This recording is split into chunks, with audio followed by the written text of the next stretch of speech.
48 heures après la marche blanche qui a rassemblé plus de 1200 personnes dans les rues de Poitiers en mémoire d'Inès Messelem, 2 enquêtes sont en cours pour comprendre les dysfonctionnements ayant pu conduire à ce féminicide.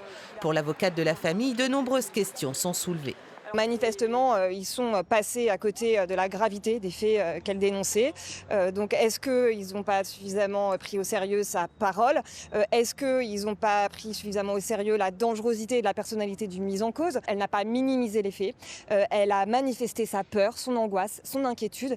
Et ça n'a pas donné lieu à la protection qu'elle était en droit de recevoir des services.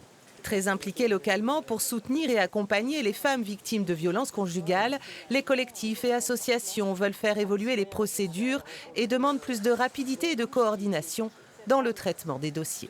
Aujourd'hui, peut-être chercher des fautifs ou autres, non. Moi, je pense qu'on aurait plus besoin d'un tour de table pour savoir comment mieux fonctionner. Quels sont les trous dans la raquette entre la police, la justice, le signalement d'urgence au procureur qui aurait pu entraîner une comparution immédiate en fait de l'agresseur.